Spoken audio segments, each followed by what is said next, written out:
Hi, it's Lucy Carlson here. More Beatles today. Of course, 1968 saw the release of the Beatles' self-titled White Album, which became one of their most famous and legendary, featuring classic hits like While My Guitar Gently Weeps, Back in the USSR, and countless others, not to mention plenty of obscure tracks as well. It's one of the most controversial releases in the album, with a lot of tracks being written off as fillers, whereas others are certainly undisputed masterpieces. Today we're going to be taking a look at a remastered, remixed, reissued version of the Beatles' self-titled album. I'm going to unbox this release and share my opinions. The name of the band is on there. It's embossed. It's kind of hard to see on the camera there, but it's there. There's our spine text, back cover with our track list. We fold this open, and of course we have, just plain white here, but then you got the photos of the band there. We fold this open, and we have, some color photos of the band there that look very nice. The first two discs are the original album. This has always been on 2 CDs because of its length. And then disc 3 is the Esher demos, which are the demos they did at George Harrison's house during these sessions. Again, that's the bonus material we get in this release. And of course, we do have some inserts here as well.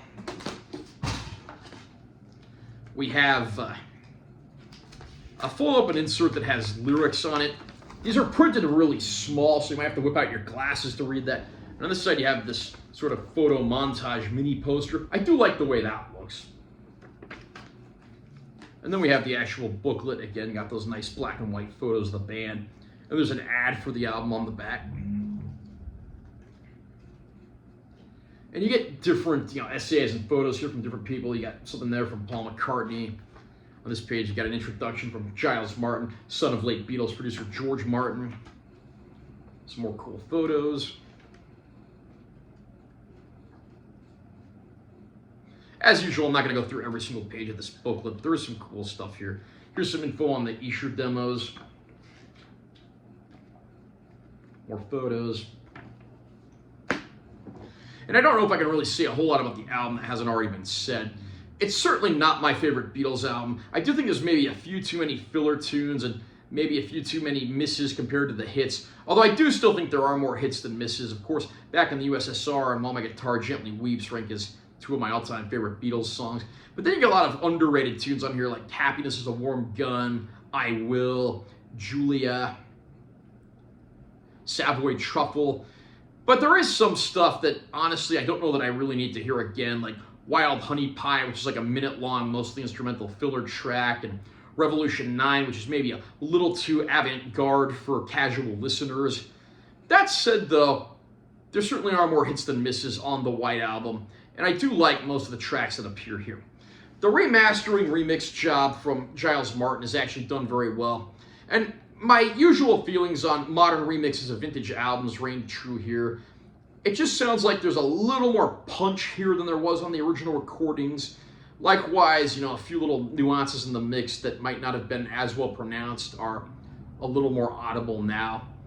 The Esher demos, understandably, are of mixed quality, but I'm glad to get those here because, again, I'll listen to anything Beatles related I can get my hands on, and those vintage demos are very nice. Here is a list of some of the demos that are on there, that being the track list for the original album above, but you do get some interesting tracks here, including stuff that wasn't on the White Album. Some of the stuff like, Polythene Pan would later go on to be part of the big medley on Abbey Road. And then you have tracks like, Sour Milk Sea, which the band never really officially released, but Jackie Lomax had a pretty big hit with it. And then, of course, Mean Mr. Mustard, which also ended up on Abbey Road. Junk, which ended up being on Paul McCartney's first major solo album, which is just called McCartney. One of the real surprises here is there's actually a demo of the song Not Guilty.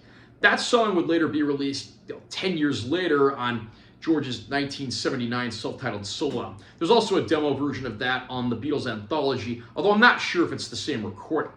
So I have to say, if you're a Beatles fan, this is a release you'll definitely want to get your hands on. Being a Beatlemaniac myself, I'll get my hands on anything I can, especially when there's unreleased demos and things like that. It's well worth listening to, and I don't think fans will be disappointed with what they hear. How about you? What do you think about the Beatles White Album? Did you pick up this remastered, remixed reissue with the Esher demos? What did you think? Comment down below and let me know what you think. Also, remember to subscribe to this channel for more content. I'm always posting new videos. And make sure you give us a like if you found it helpful. I'm T. Carlson. I'll see you next time.